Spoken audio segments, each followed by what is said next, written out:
Muy, pero muy bien. Bienvenidos a la última clase de estas 6 clases de coaching deportivo. Bienvenidos a todos los que vayan a ver la clase en vivo. Bienvenidos a todos los que vayan a ver la clase grabada.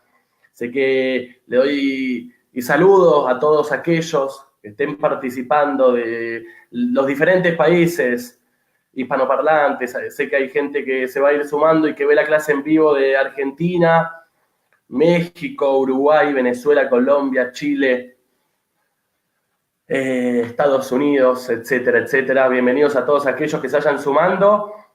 Vamos a ir comenzando, como dije, esta última clase de coaching deportivo. Invito para aquellos que estén viendo por primera vez, que se estén sumando, como les dije, fueron 6 clases, esta es la sexta, e invito a que quienes se vayan sumando a esta puedan ver las anteriores y puedan recopilar las 6 clases. Eso es la invitación para que puedan ir trayendo todo lo que fuimos trabajando en las últimas. Vamos a estar en esta última clase repasando todo lo que fuimos trabajando, pero además agregando un montón de información sobre aplicabilidad del coaching deportivo. Vamos a estar trabajando sobre pragmatismo, el coaching y lo pragmático, por así decirlo. Mi nombre, me presento para aquellos que me estén viendo por primera vez y para aquellos que no, volver a escucharlo, es Diego Lerner. Soy coach ontológico desde hace unos años. Me dedico, más o menos 5 años, me dedico al coaching deportivo desde hace 2 años. Estoy trabajando hoy, actualmente, en equipos, con individuos, con equipos e individuos a nivel profesional y a nivel amateur. Y además soy coach formador y me encuentro como coordinador académico de Axon Training, Instituto de Coaching Ontológico. Habiendo dicho esto, y mientras se van sumando a la clase, como dije recién, vamos a ir repasando algunos conceptos y vamos a ir sumando, además de repasar conceptos que fuimos trabajando en cada una de las clases, vamos a trabajar sobre herramientas y problemáticas del coach deportivo.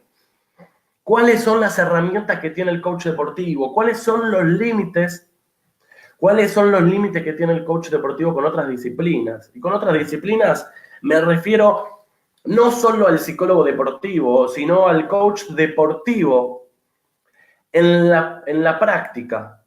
¿Cuáles son los límites? ¿Bajo qué encuadre trabaja el coach deportivo? ¿Qué es lo que va a trabajar? ¿Qué es lo que sí va a trabajar y qué es lo que no va a trabajar? Vamos a trabajar con herramientas concretas e invito a todos aquellos que van participando, porque sé que en los últimos días estuve leyendo los comentarios de las últimas clases y sé que hay un montón de preguntas que las fui respondiendo un montón en comentarios, algunas todavía me quedaron pendientes y las iré respondiendo. Traer esas preguntas que hayan quedado para poder aprovechar la clase, esta última clase que estamos teniendo de este paquete de 6 que trajimos en conjunto con Busca tu Coach, de la mano de Busca tu Coach, mejor dicho. Entonces, como decía recién, ¿cuáles son los límites del coaching deportivo, del coach deportivo? ¿Hasta dónde puede trabajar? ¿Qué es lo que va a trabajar? Y a mí me gusta arrancar diciendo que en principio hablar de las diferencias con otras disciplinas. Pero para hablar de las diferencias con otras disciplinas, me gusta decir en principio qué es lo que sí va a hacer el coach deportivo. Y después empezar a diferenciarlo con otras disciplinas. En principio, definir al coach deportivo por lo que sí, con ejemplos concretos también. Y después empezar a hablar sobre las diferencias con otras disciplinas en términos concretos.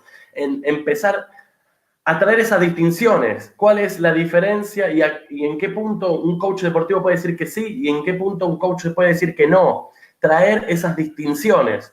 Entonces, en principio el coach deportivo va a trabajar con clientes, va a trabajar con deportistas y con clientes. ¿Y por qué digo con deportistas y con clientes? Porque cuando nos contratan, vamos a suponer, voy a hablar de ejemplo, equipo de fútbol, nos contrata Barcelona. El Barcelona es nuestro cliente, va a ser mi cliente, que va a pedirme a mí como coach deportivo que cumpla metas individuales y colectivas. Otro punto que me parece interesante, ahora voy a hablar sobre las metas, pero yo voy a trabajar por un lado con mi cliente y por otro lado voy a estar trabajando potenciando las habilidades de los deportistas. Entonces, no vamos a trabajar con pacientes, vamos a trabajar con la mente de los deportistas, generando acuerdos, como dije, con el cliente. ¿Qué es lo que se quiere lograr? ¿En qué plazo se quieren lograr? ¿Para qué me están contratando? Generar este acuerdo con el cliente. ¿Para qué me está contratando? Y a partir de ahí es empezar el trabajo. Principio es generar el acuerdo con el cliente, y una vez que tengo el acuerdo con el cliente es empezar a trabajar con los deportistas, con los o con él o con las o con la deportista. Porque también vamos a hablar de que vamos a aplicar el coaching deportivo, lo vamos a aplicar en equipos e individuos. Y en equipos lo vamos a aplicar también en individuos y en el equipo. Porque vamos a dividir, cuando trabajamos las metas, y ahora lo voy a profundizar un poquito más, cuando profundizamos las metas colectivas, y esto quiero traerlo, quiero profundizarlo, cuando hablamos de metas colectivas, si no hay metas individuales, no voy a poder generar un horizonte sobre dónde quiere llegar el colectivo. Pero para poder definir hacia dónde quiere llegar el colectivo, también tengo que trabajar y a la par con cada uno de los integrantes en caso, por eso quiero diferenciar, en caso de que el deporte sea colectivo, de que el deporte sea en equipo. Entonces ahí tenemos otra característica. Nosotros como coaches deportivos vamos a trabajar con las emociones, vamos a trabajar con el miedo, con el enojo, con la alegría, con la frustración, pero no vamos a trabajar como si lo hace, por ejemplo, otras disciplinas como la psicología. No vamos a trabajar con la fobia, por ejemplo. Cuando un deportista, y me acuerdo, y por eso es interesante saber que no, para poder decir que sí y que no, y ser éticos en la profesión. Cuando un deportista me habla de una fobia, cuando un deportista me habla de un trauma, eso nosotros no lo podemos trabajar. Cuando me habla de un deportista, cuando me habla de un trauma que tiene y que trae de su juventud, nosotros no lo vamos a trabajar porque nosotros no somos psicólogos. Es claro el ejemplo cuando un jugador tiene una lesión. Nosotros no vamos a operar al jugador, no vamos a trabajar con la corporalidad en tanto que esto implique hacer movimientos que le permitan al jugador achicar los tiempos de recuperación de una lesión. Nosotros no vamos a trabajar con eso. Es fácil, y a veces no, con respecto a disciplinas como la medicina, como la nutrición. Hoy en los equipos deportivos nos vamos a encontrar no solamente trabajando con mi cliente, que es quien me contrata, también vamos a trabajar con todo un equipo que rodea. Muchas veces no. Pero cuando tenemos ese equipo puede estar integrado por nutricionistas, por médicos, por director o directores técnicos, uno o dos. Vamos a estar trabajando en algunos casos con cardiólogos, con preparadores físicos o preparador físico, masculino, femenino. Entonces, es importante también no solo saber las diferencias, sino saber qué me puede aportar el otro. No hace falta que yo conozca las otras disciplinas, porque dejo de hacer foco en la mía, pero sí es importante saber cuáles son mis competencias como coach deportivo. ¿Qué me es competente a mí? En esto soy competente y en esto no, como coach, para poder ser éticos, lo principal. Encontré en este tiempo, en estos años que tengo como coach deportivo, habiendo asesorado a directores técnicos, a médicos, preparadores físicos, que muchas veces intentan cumplir otros roles. También pasa mucho con el coach deportivo, donde, ¿por qué digo trabajar con las emociones como miedo, enojo y no trabajar con fobias? Porque la fobia viene de otra disciplina, viene del pasado, y nosotros justamente lo que vamos a hacer, ¿cuál es la diferencia? Nosotros lo que vamos a hacer es potenciar al jugador y al equipo. Pero para potenciar al equipo, dije recién, vamos a potenciar a los jugadores. Entonces vamos a potenciar para futuro. Lo que pasó como axioma de la disciplina, lo que pasó no lo podemos cambiar. Por lo tanto, no vamos a trabajar sobre eso, vamos a trabajar sobre qué quiere hacer el deportista de ahora en más. Nosotros, otra de las características que a mí me parece interesante traer es que vamos a desafiar y vamos a incomodar. ¿Y por qué desafiar e incomodar? Porque muchas veces y ahora voy a seguir profundizando sobre eso, vamos a conversar con el coach, con el coachee, con el deportista, mejor dicho, vamos a conversar con el deportista. Y al deportista lo vamos a incomodar. ¿Por qué lo vamos a incomodar? Porque si no sería una reunión de café y nosotros no queremos tener una reunión de café. Lo que queremos es potenciar las habilidades. Y para potenciar las habilidades del deportista lo tengo que incomodar para poder desafiar las creencias limitantes, para poder desafiar conversaciones limitantes, para poder desafiar un montón o un conjunto o una pila de conversaciones que al deportista lo están estancando y no le permiten ser su mejor versión. Y en el desafío, imagínense un deportista, por eso digo incomodidad, un deportista que viene, ya el coaching deportivo es incomodidad, porque como dije en clases pasadas, el deportista está acostumbrado en la cultura del deporte, por eso también vamos a trabajar con una cultura y es interesante distinguir esa cultura del deporte. Por eso no es lo mismo ser coach ontológico que ser coach deportivo o ser coach corporal. No cualquiera puede ejercer como coach deportivo. Porque hay que entender cuál es la cultura. Hay que meterse en cada una de las culturas, no solo del deporte, sino de la región donde estoy. Sino de entender cada una de los deportes, de entender cuáles son las conversaciones que hay, cuáles son los mitos que hay en cada uno de esos deportes. Pero entonces, como dije, el coach viene a desafiar y a incomodar, porque el deportista no está acostumbrado mayoritariamente, por suerte hoy en estos tiempos, empieza a estar en boga de los deportistas, del mundo del deporte, y lo vimos. Claro ejemplo fue pila de artículos periodísticos, muchos artículos periodísticos durante el Mundial, hablando de los psicólogos, pero también de los coaches deportivos. Entonces,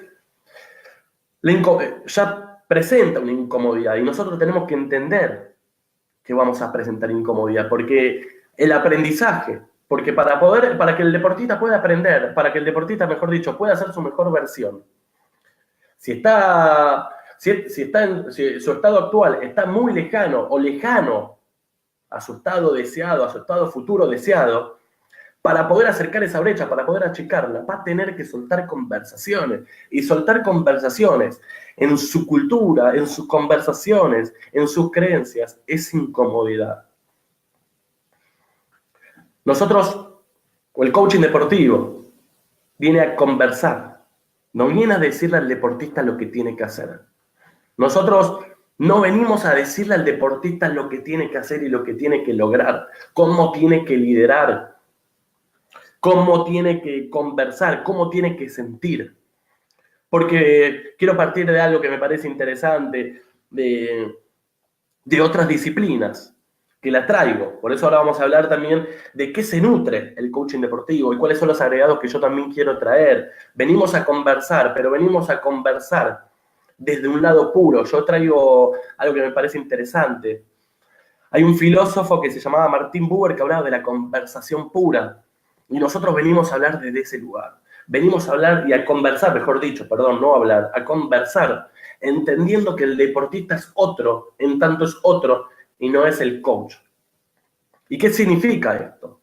Que cada uno ve las emociones como las aprendió, como las incorporó, que no está ni bien ni mal cada una de las creencias limitantes, que no soy yo quien para juzgar, no vamos a juzgar.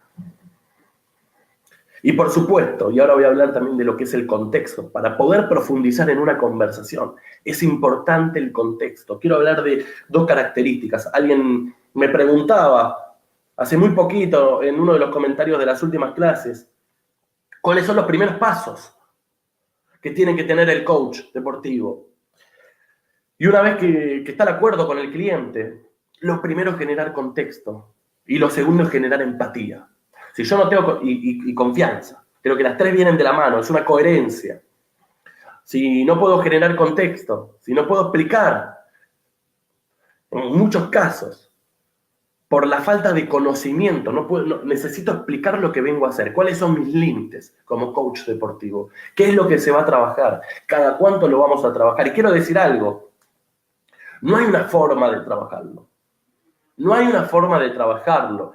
Puede ser diario, puede ser semanal o puede ser mensual. Y no está ni bien ni mal. Cada uno va a armar su rutina en base a las metas que le haya planteado el cliente y en base al estado actual que el coach vaya a empezar a definir.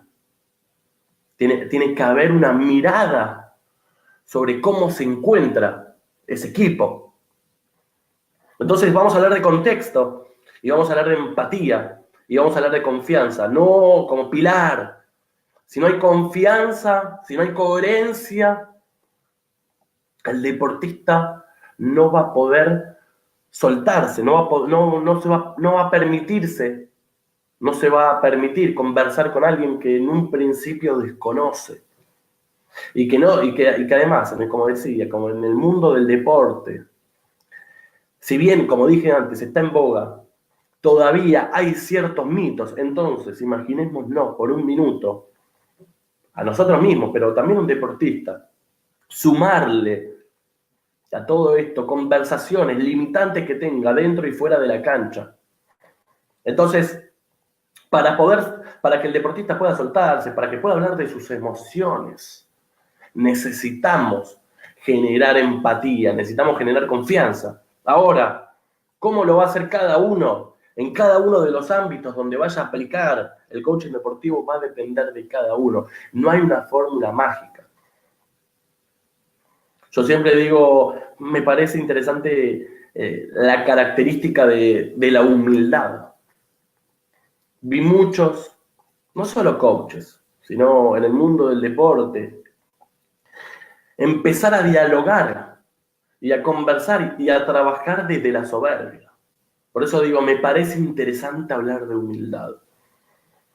Yo no soy la respuesta a los problemas, pero puedo acompañar a potenciar las habilidades de los deportistas. Y esto es importante.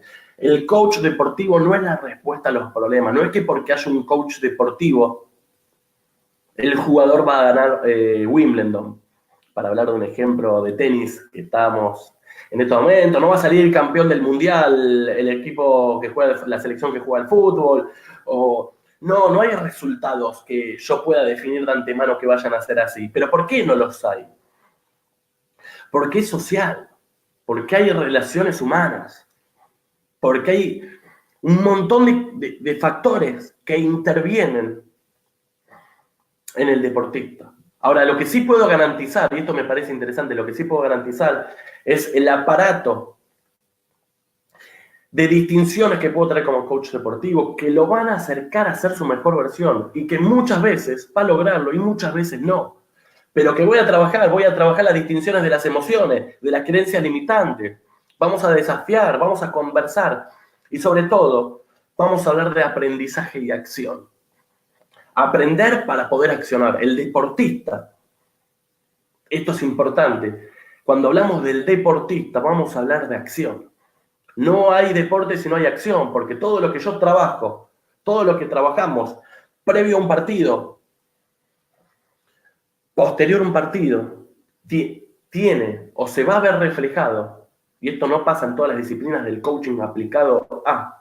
Por eso otra diferencia con otras disciplinas del coaching deportivo. Nosotros vamos a trabajar y vamos a poder ver eso, vamos a poder chequearlo, vamos a poder mirar cómo está trabajando el deportista en su siguiente acción. Entonces vamos a trabajar para que el deportista pueda accionar, siendo su mejor versión. Ahora, quiero decir algo que me parece interesante aclararlo. No voy a llevar al deportista a que accione sin poder ver, sin poder problematizar sus creencias limitantes, sus conversaciones. Vamos a pasar a la acción. Previo, o posterior, mejor dicho, posterior, vamos a pasar a la acción posterior, a una conversación de coaching. Vamos a pasar a la acción posterior a una conversación sobre, suponiendo que la problemática del equipo sea el liderazgo, vamos a pasar a la acción posterior, a un trabajo en equipo sobre el liderazgo, las problemáticas del liderazgo en el equipo, con los jugadores y en caso de ser necesario con el técnico, o con cada uno de los integrantes que esté trabajando con ese equipo. Dígame cómo venimos, quiero tantear cómo venimos hasta acá. Sé que hay un montón de personas que lo van a ver grabado, pero hay un montón de personas que están participando en vivo, entonces aprovecho para ir tanteando cómo venimos, para ir tanteando si hay alguna pregunta, si hay alguna duda, para ir respondiendo en conjunto, en espacio, en esta última clase. Y mientras voy leyendo, ¿qué es lo que va a potenciar el coach deportivo? ¿Qué es lo que va a potenciar el coach deportivo? El coach deportivo, ¿sobre dónde se va a aplicar? El coaching deportivo, vamos a trabajar el liderazgo. Ahora, no un tipo de liderazgo, varios tipos de liderazgo. La pregunta es si el liderazgo que hay hoy en este equipo está siendo funcional, le abre posibilidades para que todos se sientan en congruencia, se sientan en coherencia, para que ese equipo sea su mejor versión y logre mejores resultados, sea lo que cada uno de sus integrantes haya decidido que ese equipo sea. Como dije, el coaching deportivo lo que viene a hacer es a potenciar al deportista para que logre y se acerque a ser su mejor versión. Y para que sea su mejor versión en la práctica, vamos a tener que intervenir, por ejemplo, en liderazgo. ¿Cómo está liderando? ¿Cómo está haciendo el liderazgo dentro de ese equipo? ¿Quién es el líder de ese equipo? ¿Ese líder es un líder positivo o es un líder negativo? Ese líder permite potenciar a cada uno de sus integrantes, y hablo del equipo. O ese líder lo que hace es opacar a un montón de integrantes. Y quiero decir algo mientras voy trayendo estas conversaciones. Pongámonos los anteojos un segundo, veamos un deporte colectivo y veamos, sabiendo que son nuestras interpretaciones, aquellos que no hayan sido deportistas y aquellos que sí lo hayan sido también, buenísimo, empezar a distinguir todo esto. Si no podemos distinguir, por supuesto que esto va a ser mentira, pero verdad, pero empezar a distinguir si no existen los líderes positivos y los líderes negativos. A ver, lo vemos en las grandes empresas, en las grandes instituciones, grandes o chicas. ¿No va a existir acaso en el deporte? Entonces, vamos a trabajar con el liderazgo. Vamos a tantear previo, por ejemplo, a empezar en un equipo. Siempre recomiendo hacer un índice de 0 a 10, o hacer una escala de quién es el líder en este equipo. Este líder, a mí como jugador de rugby, como jugador de básquet, de vóley, ¿me permite ser mi mejor versión? ¿Qué significa ser mi mejor versión? ¿Cómo creo, en caso de que no sea mi mejor versión, que no me permita, que me opaque, cómo creo que debería ser el líder? ¿Cuál es mi modelo ideal? Sobre eso vamos a estar conversando. Leo la pregunta de Erika. Una pregunta ante un entrenador explosivo que maltrata ante el error a sus jugadores. ¿Es área nuestra? Bueno, buenísima la pregunta, Erika.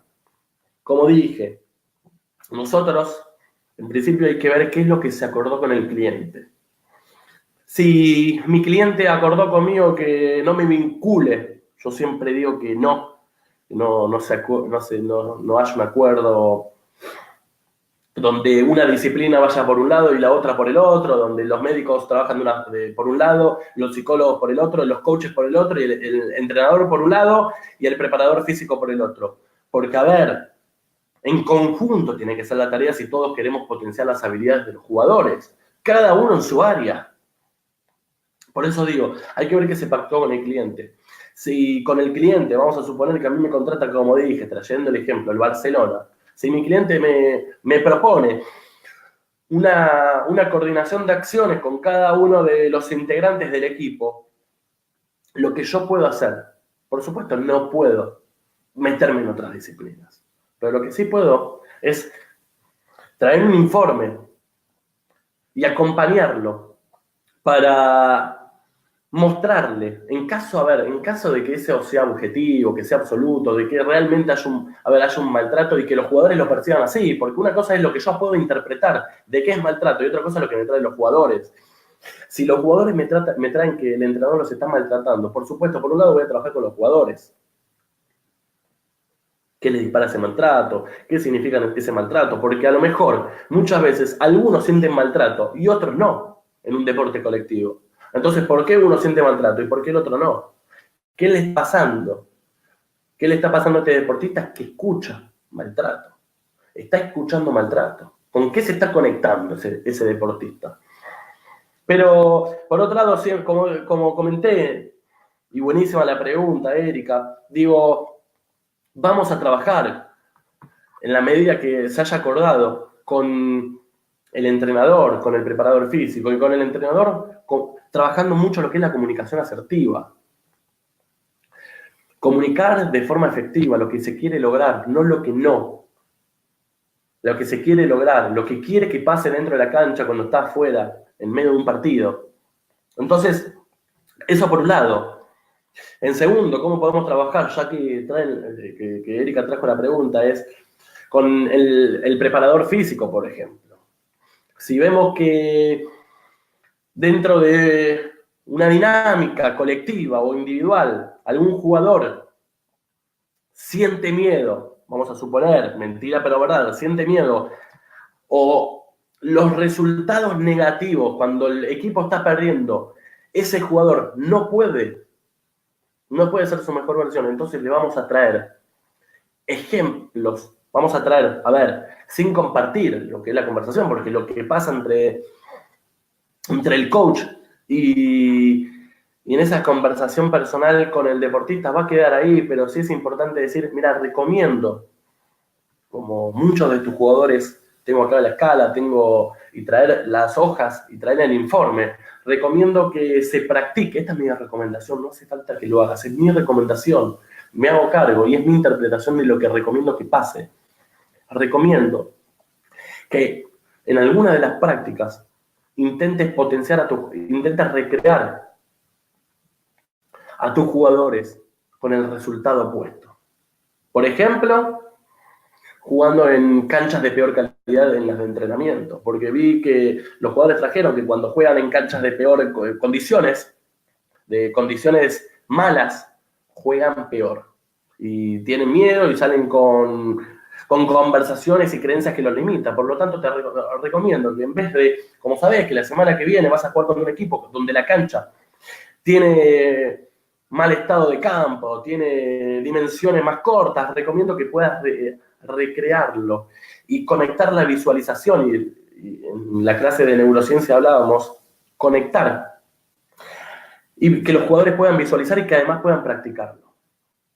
Sigo leyendo, decime Erika, si pude responder, sigo leyendo los comentarios, las preguntas. Si tengo un líder negativo que me limita al equipo, pero es el mejor jugador y no lo sacan nunca de la cancha, ¿cómo aislamos al jugador del grupo para trabajar sobre todos los demás? ¿O tengo que trabajar solo sobre el líder? Bueno, acá es muy buena la pregunta, es súper interesante. La pregunta, voy a tratar de ir recreando esa pregunta. Tengo un líder negativo, donde el equipo me dice que ese líder es negativo. Entonces, como dije, en principio voy a trabajar con cada uno de esos jugadores que vea el líder negativo. ¿Por qué ese jugador? Porque vamos a suponer, voy a seguir suponiendo, para poder ir respondiendo, y dígame si lo voy haciendo de forma correcta y se va entendiendo. Si tengo un líder negativo y tengo 14 jugadores, vamos a hablar de rugby. De esos 15 jugadores, uno es el líder. Y 10 de esos otros 10 consideran que ese líder es negativo y 4 consideran que es positivo. Entonces, lo que se puede empezar a coordinar es un trabajo con cada uno de ellos, de los que ven al líder negativo, sobre cuáles son sus metas, qué conversaciones tienen cada uno, cuáles son sus creencias que les dispara, que ese líder es negativo, en qué los está frenando. Porque quiero decir algo, vuelvo a lo de antes. Ese líder es negativo en tanto ese jugador lo interpreta como líder negativo. Cuando el jugador me habla de que ese líder es negativo, el jugador me está hablando de él, no me está hablando del líder negativo. Y en complemento, siempre recomiendo, para poder acomodar el equipo, es traer dinámicas de equipo, traer dinámicas grupales. Poder fijar metas grupales. Poder conversar, poder traer juegos, lo didáctico. Entonces, yo no soy quien para terminar de responder, no soy quien para sacar un jugador, porque yo soy coach, no soy el director técnico. Lo que sí puedo, en todo caso, también es distinguir cómo está haciendo el liderazgo del director técnico. Y en ese caso, si el liderazgo del director técnico, vamos a hablar de diferentes tipos de liderazgo, si el liderazgo del director técnico es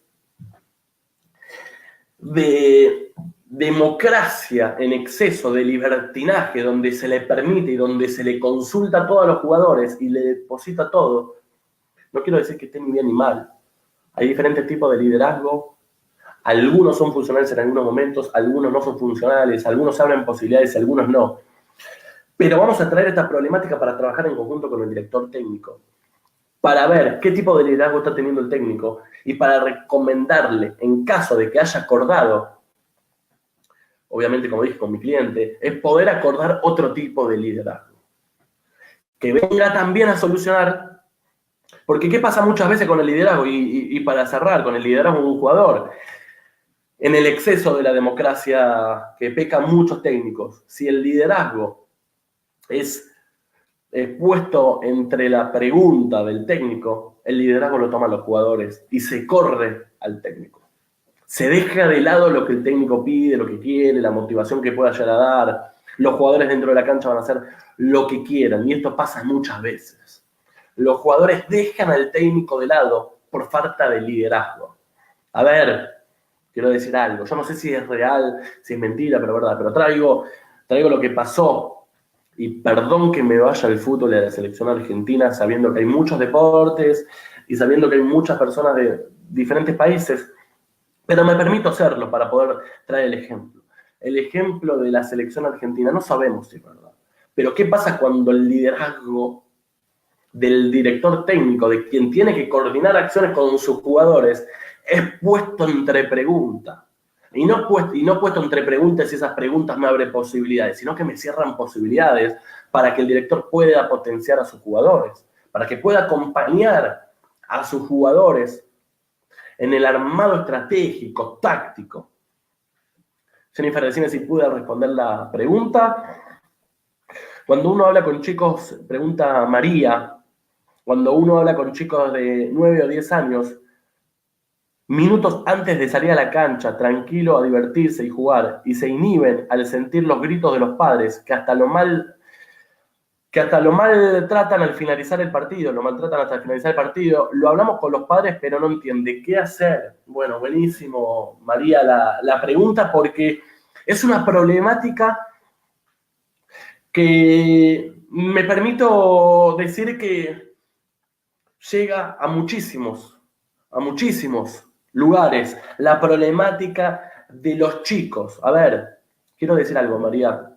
Muchas veces escuchamos a los padres dentro de la cancha, y los vemos, pero muchas veces no lo vemos y no sabemos lo que pasa con los jugadores dentro cuando se van a su casa.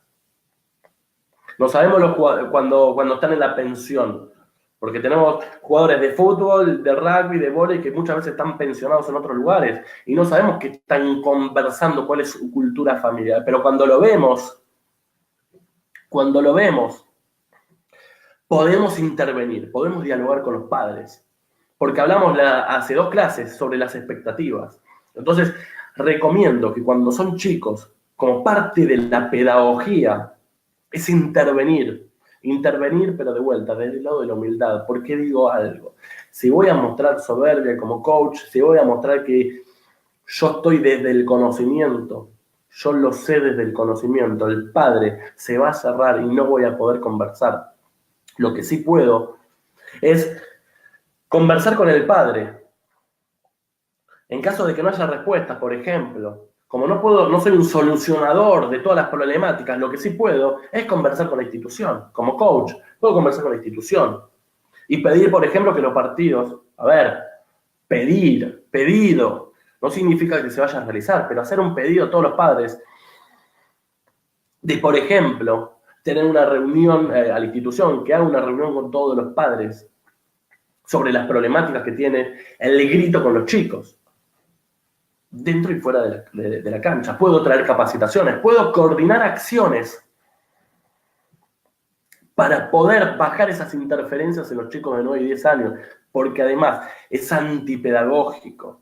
Ya excede, creo que, el campo del coaching deportivo, es antipedagógico. A ver, yo traigo siempre el coaching deportivo y como herramienta, entre otras, la neurociencia y entre otras, la pedagogía. Otra pregunta. En las dinámicas grupales tendríamos que incluir al cuerpo técnico. Bueno, esa es la pregunta, Jennifer. Yo digo, en algunas dinámicas conviene traer al cuerpo técnico y en otras no. ¿Por qué conviene traer al cuerpo técnico?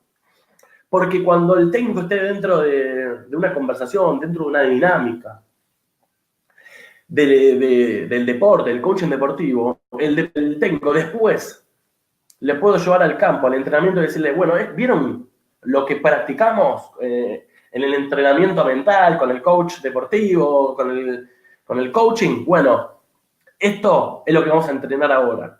Entonces lo bajamos. ¿Y para qué sirve bajarlo? Porque muchas veces, para no hacer generalizaciones, para no hablar de absolutos, muchas veces el deportista no lo cree hasta que lo ve, hasta que lo puede sentir, hasta que lo puede tocar. Entonces está bueno ir bajando cada una de las conversaciones. No sé si todas, pero muchas veces bajar esas conversaciones al entrenamiento, a la práctica. En la medida de que haya una coherencia de trabajo. A ver, tiene que haber una coherencia de trabajo. ¿Puede no haber coherencia de trabajo entre el técnico, entre el médico, el preparador físico y el coach? Sí, claro, pero eso pasa en todos los trabajos. Pasa en todos los trabajos y no estamos exentos a eso. Por lo tanto, y es más, quiero decir algo, puede que hasta el técnico, que yo distinga que el técnico, o que yo crea que tenga mi interpretación de que el técnico no permita potenciar a sus jugadores. No permita potenciarlo. Entonces me voy a ver en una problemática, en una disyuntiva. Puedo decir si continúo trabajando o no trabajo más. Va a quedar en cada uno. Porque lo que yo estoy tratando de trabajar, no puedo llevarlo adelante, no puedo potenciar a los jugadores porque el nutricionista no está, interpreto, y por lo que traen los deportistas, por las conversaciones que traen los deportistas, me impide trabajar con ellos. A ver, y de vuelta, son mis interpretaciones. Voy a interpretar lo que el deportista me traiga. Va a hablar del deportista y yo voy a hablar con el deportista, no voy a hablar sobre el hecho o lo que él está viendo, porque no hay.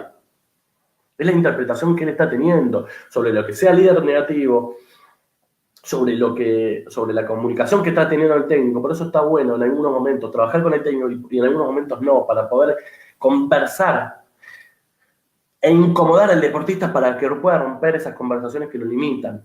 Entonces, en este trabajo de potenciar a los deportistas, vamos a hablar de liderazgo, vamos a hablar de metas y visión, a dónde quiere estar, que pueda visionar. Vamos a enseñar, vamos a aprender a conversar, le vamos a enseñar al deportista a aprender a conversar, a escuchar y escucharse.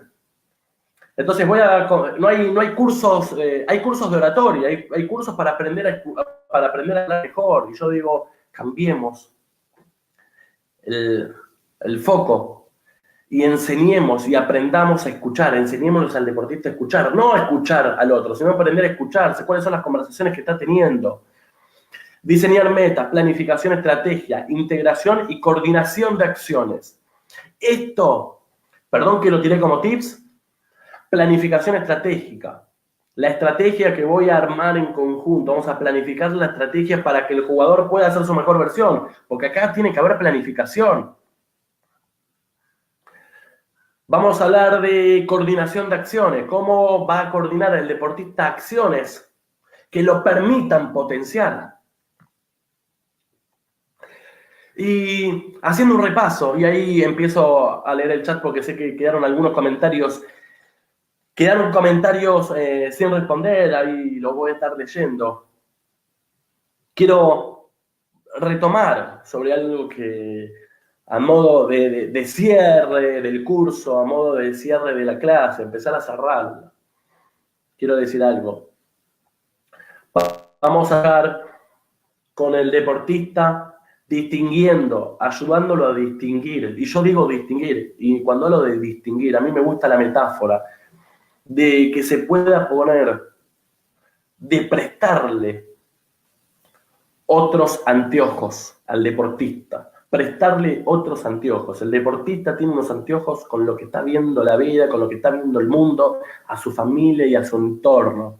El coaching deportivo lo que viene es a poner unos anteojos nuevos, donde a través del desafío, de la incomodidad, del aprendizaje y de la acción, pueda empezar a poner interrogantes a aquello que no le esté permitiendo ser su mejor versión y que le esté cerrando posibilidades. Vamos a conectar al deportista con las emociones y con la corporalidad, con esa coherencia. Vamos a hablar, ¿por qué? ¿Por qué es importante trabajar todo esto? ¿Por qué es importante hablar de las creencias limitantes? ¿Por qué es importante hablar de las emociones y de la corporalidad? Porque el deportista, muchas veces, quiero decir algo, quiero romper un mito que me parece interesante, que pude trabajar en conjunto con muchos preparadores físicos. El deporte de alto rendimiento, en muchos casos, no es saludable. Entonces, me parece interesante acompañar al deportista para que pueda distinguir su corporalidad. Quiero dar un ejemplo. Estuve trabajando en las inferiores de algunos equipos profesionales, sin dar nombres, donde la sobreexigencia a los jugadores de 15, 16, 17 años les terminaba rompiendo el cuerpo. Y los chicos tenían que tomar muchísimo diclofenaco, pastillas para aguantar los dolores. Entonces, a ver, no me quiero meter en la disciplina, pero si lo podemos acompañar al deportista que sea su mejor versión, sin traer factores externos, que pueda distinguir su corporalidad, que podemos acompañarlo a distinguir su emocionalidad y sus conversaciones internas para no caer en una espiral de la que esa espiral me mantengo en esas condiciones, me mantengo conversándome de esa forma, y si me converso de esa forma, se me dispara una emoción, y si se me dispara esa emoción, la corporalidad va a estar en coherencia con esa emoción. Y esa emoción que se me disparó y esa corporalidad va a disparar otras conversaciones. Esto es poner arriba de la mesa. El coach deportivo lo que viene a hacer es poner arriba de la mesa cada una de las problemáticas que nosotros podamos potenciar. Y a esto vuelvo a decir, liderazgo, metas, conversación, conversar, distinguir qué me estoy conversando, que el deportista pueda distinguir qué se está conversando y distinguir su escucha. Por eso decía antes sobre el liderazgo. Cuando se hablaba del liderazgo me parecía interesante acompañar al deportista para que pueda distinguir su escucha. ¿Qué está escuchando de ese líder negativo? Acompañar a que el deportista pueda diseñar metas. En equipo va a servir que el deportista individual diseñe metas para después llevarlo al colectivo. No puedo diseñar metas colectivas si los deportistas en su individualidad no saben a dónde quieren ir. Una vez que sepan a dónde quieren ir, vamos a armar metas colectivas. Vamos a trabajar en conjunto. Vamos a ver cuáles son los propósitos y los objetivos que tenemos. En caso de que el deporte haya objetivos semanales, distinguir también eso. Si el deporte tiene una puesta de práctica semanal, es distinto que si el deporte, por ejemplo, solamente tiene practicidad cada un año, cada 2 años, torneo cada 2 meses, cada 4 meses. Esto es importante también distinguirlo. Tenemos que distinguir Si voy a trabajar con un equipo colectivo o con un equipo, con individuos, con un individuo, necesito distinguir la capacidad de acción que tiene, cada cuánto hay competencias en ese deporte, con quién voy a estar trabajando, en conjunto con quién, y a partir de ahí empezar a trabajar con el equipo. Empezar a hacer un testeo, como yo digo, por ejemplo, de liderazgo, como dije al principio. ¿Cuáles son las metas que tiene en lo individual? Y se pueden utilizar un montón de ejemplos para ver cuáles son las metas individuales y después ver qué fue lo que pasó en el anonimato, exponer en el anonimato las metas que hay individuales, qué está pasando, que, por ejemplo, y traerlo delante de todos los jugadores, en caso de que sea un deporte colectivo. Las metas fueron estas y, por ejemplo, lo que siempre recomiendo, un ejemplo para trabajar metas es en una planilla, en una encuesta, entre otras preguntas, es traerlo de las metas, cuáles son las metas individuales, cuáles crees que son las metas que creen tus compañeros, que tienen tus compañeros para con el equipo. ¿Cuáles son las metas que crees que tiene el técnico? ¿Cuáles son las metas que tiene? Y empezar a distinguirlo. Traer estas planillas, puede ser una planilla donde los jugadores tengan que escribir, pero empezar a traerlos para ponerlo arriba de la mesa y para que los jugadores puedan distinguir. En caso de que haya 10 metas, es bajarlas. No puede haber 10 metas en un equipo.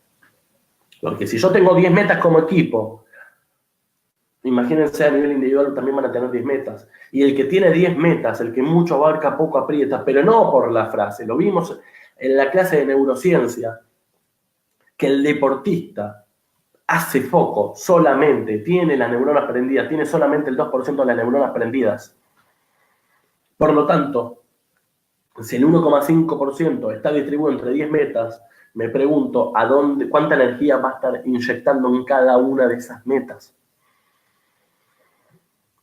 Quiero ver si algún comentario, si me perdí de algo en esa interrupción, alguna pregunta que haya quedado y que no haya respondido. Para ir cerrando la clase, preguntas, comentarios para aquellos que estén participando en vivo. Jorge, Diego, además del cuerpo técnico, si los deportistas no están de acuerdo con la dirigencia, ¿qué podemos hacer?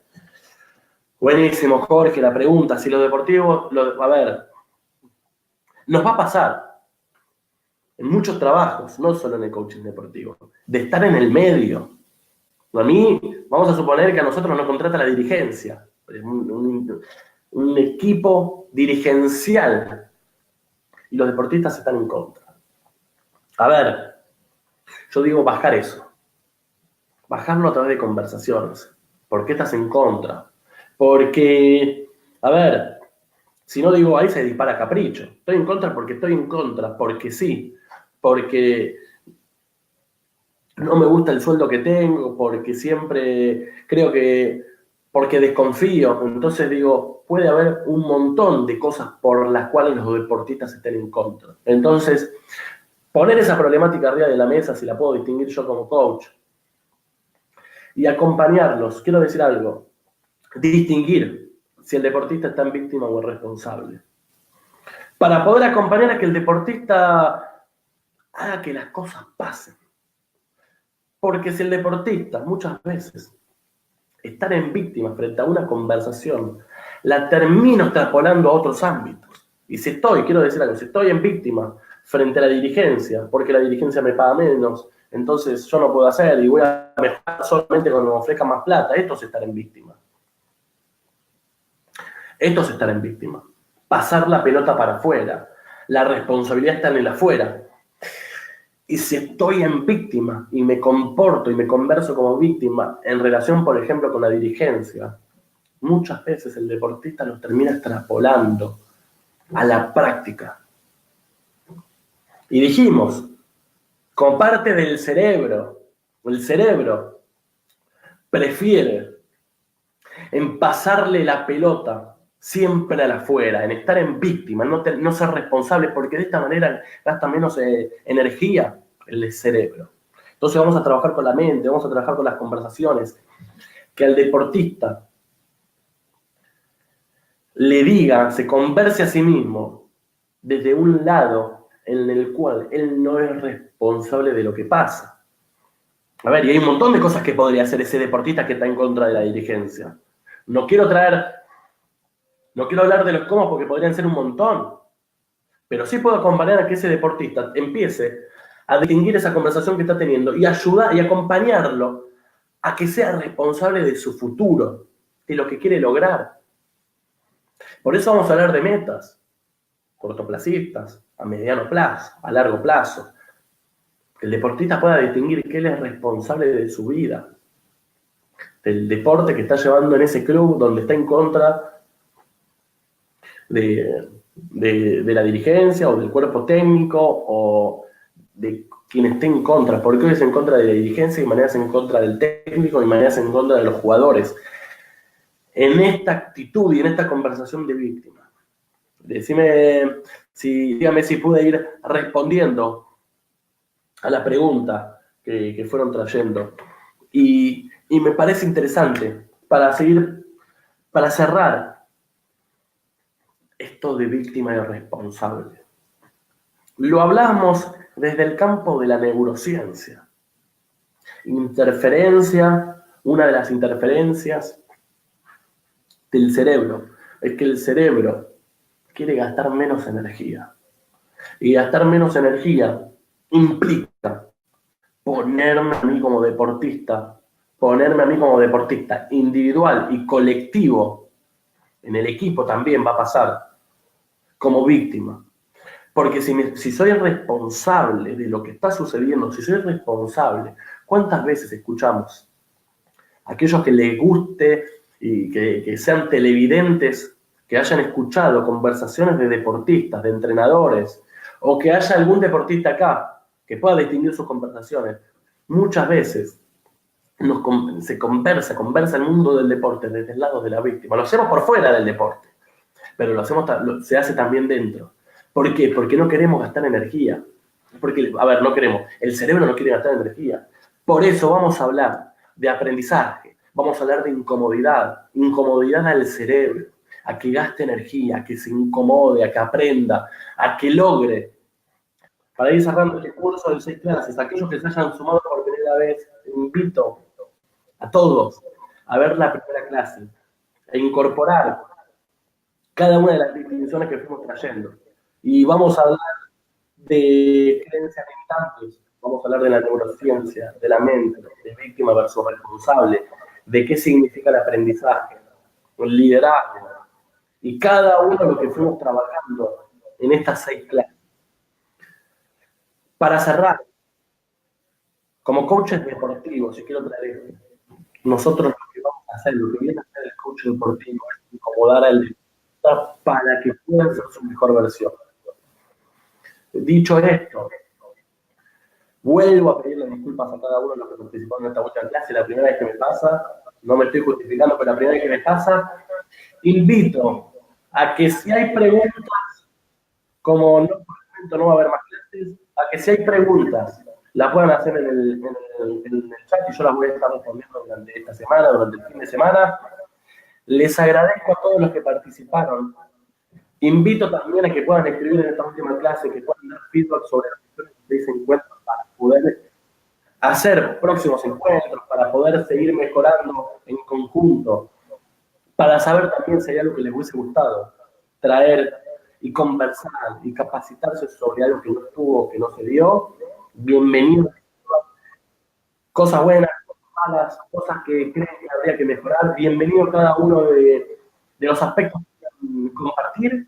Les agradezco a todos y nos estamos viendo en alguna u otra ocasión. Muchísimas gracias a todos y si no los veo, buen fin de semana. Chau, chau.